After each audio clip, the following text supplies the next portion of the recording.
अन्नदानमहत्त्वम्। हेमावतीनदीतीरे सिद्धपुरनामकः ग्रामः आसीत्। सः ग्रामः कृषिनिमित्तं प्रसिद्धः आसीत्। अन्यान्यप्रदेशेभ्यः कर्मकराः तं ग्रामम् आगत्य कार्यं कुर्वन्ति स्म। तत्र प्रमुखं कारणं विजयः नाम कश्चित् दाता। विजयः तु महाधनिकः आसीत्। तत्र ये कर्मकराः कार्यं कुर्वन्ति स्म तेभ्यः कर्मकरेभ्यः विजयः निःशुल्कम् अन्नदानं करोति स्म। सः सर्वदा कर्मकरान् वदति स्म, भवन्तः सर्वे पूर्णोदरं भोजनं कुर्वन्तु। भोजनार्थं धनं दातव्यं नास्ति। भवतां कृते भोजनस्य दानेन मम किमपि कष्टं न भवति इति। विजयः न केवलं कर्मकरेभ्यः अन्नदानं करोति स्म, अपि तु तं ग्रामं यः कोऽपि यात्रिकः आगच्छति चेदपि तस्मै अपि सन्तोषेण अन्नदानं करोति स्म। एकदा नीलकण्ठः नाम कश्चित् धनिकः उष्ट्रशकटेन प्रयाणं कुर्वन् सिद्धपुरग्रामं प्राप्तवान्। तेन गन्तव्यः ग्रामः दूरे अस्ति इति कारणतः सः तस्मिन् दिने सिद्धपुरे एव स्थितवान्। नीलकण्ठः शाकटिकं पृष्टवान्, अत्र भोजनालयः कुत्र अस्ति इति। तदा शाकटिकः उक्तवान्, स्वामिन्, अत्र विजयः नाम अन्नदाता अस्ति, अतः अत्र भोजनालयस्य आवश्यकता का अस्ति? वयम् अपि तस्य गृहम् एव गच्छामः इति। अनन्यगतिकः नीलकण्ठः विजयस्य गृहस्य पुरतः शकटतः अवतीर्णवान्। गृहस्य द्वारं पिहितम् आसीत्, अतः तत्रैव स्थिते आसन्दे उपविष्टवान् नीलकण्ठः। किञ्चित् कालानन्तरं विजयः द्वारम् उद्घाट्य यदा बहिः आगतवान् तदा अनुक्षणमेव नीलकण्ठः तम् उक्तवान्, मह्यं शाकटिकाय च भोजनम् आवश्यकम्। भोजने व्यञ्जनं, पायसं, तक्रम् इत्यादिकं सर्वं भवेत्। व्ययननिमित्तं भवान् चिन्तां मा करोतु। धनं तु अहं दास्यामि। मम स्तरानुगुणं भोजनं भवेत् इति।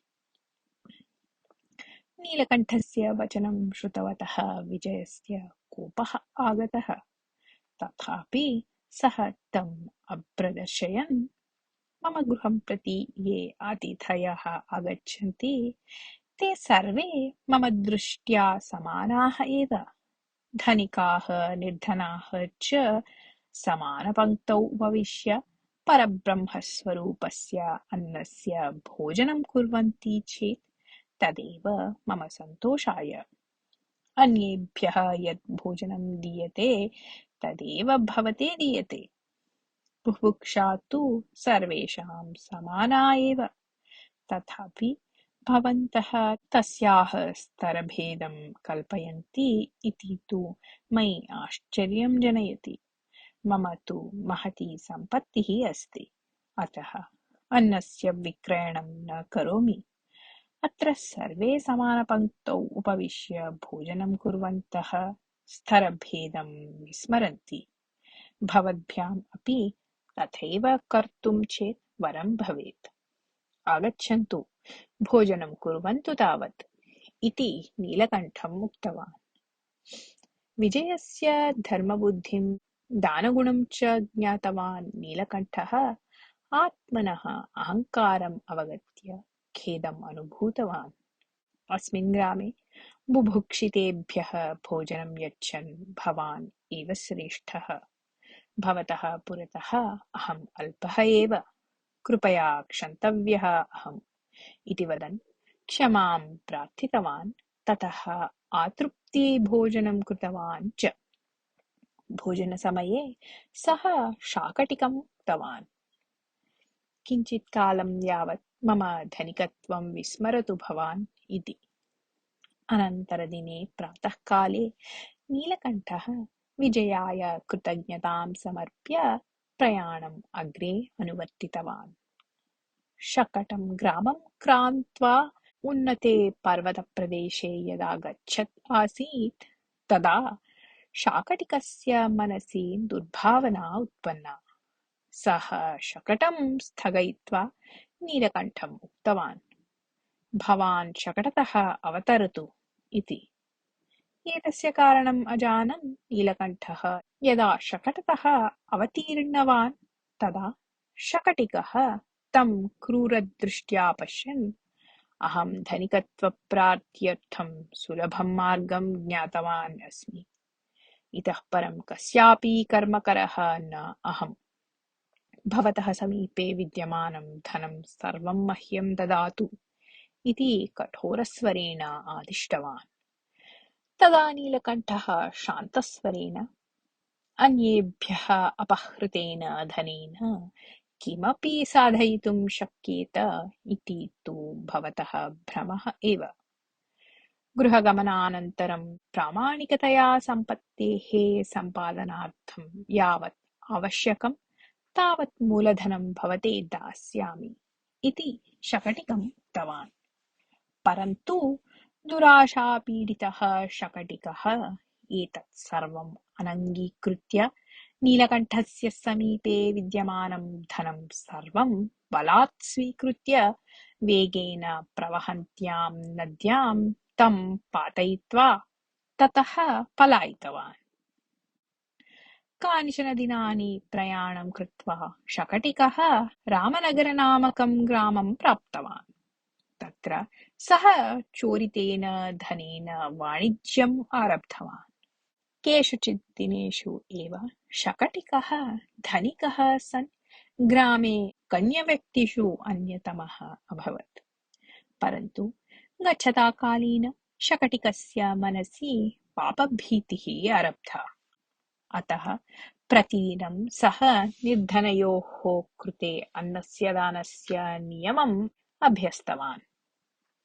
एवं सति मृतः नीलकण्ठः पिशाचः अभवत्। शाकटिकस्य उपरि प्रतीकारः करणीयः इति सः निश्चितवान्।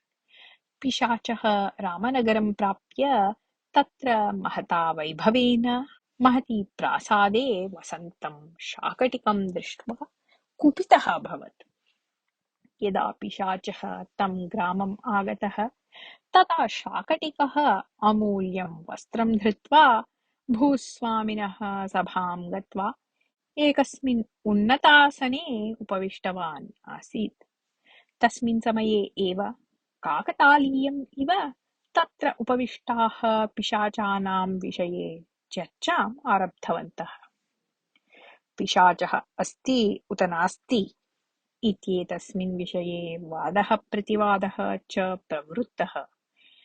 एषः योग्यः समयः इति विचिन्त्य पिशाचः शाकटिकस्य देहं प्रविष्टवान्। तदा शाकटिके महत् परिवर्तनं जातम्। सः उत्थाय, पश्यन्तु, पिशाचः सन् अहम् अत्र आगतवान् अस्मि। भवत्सु शक्तिः अस्ति चेत् मत्तः एतं रक्षन्तु इति उच्चस्वरेण वदन् इतस्ततः भ्रमणं कृतवान्। शाकटिकः विनोदं कुर्वन् अस्ति इति आदौ सर्वे चिन्तितवन्तः आसन्, किन्तु किञ्चित् कालानन्तरं वस्तुस्थितिं ज्ञात्वा ते सर्वे भीताः अभवन्। अनुक्षणम् आस्थानस्य भूतवैद्याय वार्तां प्रेषितवान् भूस्वामी। भूतवैद्यः आगत्य मन्त्रोच्चारणं कृत्वा पिशाचेन सह सम्भाषणं कृत्वा शाकटिकेन कृतम् अन्यायं ज्ञातवान्। सः पिशाचम् उक्तवान्, भोः पिशाच, प्रवृत्तं सर्वं विस्मरतु। अहम् एतं शाकटिकं यथायोग्यं दण्डयिष्यामि। भवान् एतं विहाय गच्छतु इति। तदा पिशाचः उच्चैः हसन्, एतस्य दुष्टस्य शरीरम् अहं न इच्छामि, अतः अहम् इतः गन्तुं सिद्धः अस्मि एव। विजयेन एतस्मै कृतस्य अन्नदानस्य फलं यदि मह्यं दीयते तर्हि एतस्मात् पिशाचरूपतः मम मुक्तिः भविष्यति इति उक्तवान्। ततः सिद्धपुरतः विजयः रामनगरम् आनीतः। तं दृष्टवान् पिशाचः विनयेन नमस्कुर्वन्, स्वामिन्, आयोग्याय अन्नदानं क्रियते चेदपि तद् महद्दानम् इति भवता इदानीं निरूपणीयम् अस्ति। एतस्मै शाकटिकाय कृतस्य अन्नदानस्य फलं मह्यं दत्त्वा मां पिशाचरूपतः विमोचयतु इति प्रार्थितवान्। तदा विजयः पिशाचम् उक्तवान्, अहम् अन्नदानस्य महत्त्वं न जानामि। धनिकः, निर्धनः, चोरः, भिक्षुकः यः कोऽपि वा मम गृहम् आगच्छति चेत् तस्मै भोजनस्य व्यवस्थापनं मम कर्तव्यम्। फलापेक्षां विना अन्नदानम् अहं कृतवान्। यदि अन्नदाने महत्त्वम् अस्ति तर्हि पिशाचरूपतः भवतः मुक्तिः भवति इति। तदा पिशाचः विनयेन, महानुभाव, भवतः अन्नदानस्य पुण्येन पिशाचस्य मम मुक्तिः प्राप्ता अस्ति। भवतः अन्नदानस्य महत्त्वं लोके जानातु इति कारणतः अहम् अत्र आगतवान्। वाममार्गेण धनिकत्वं प्राप्तवतः एतस्य देहं प्रविष्टवान् आसम्। मम कार्यं समाप्तमस्ति, अतः इदानीम् एव अहम् इतः निर्गच्छामि इति उक्तवान्। यदा पिशाचः शाकटिकस्य देहतः दूरं गतः तदा शाकटिकः प्रज्ञाशून्यः अभवत्।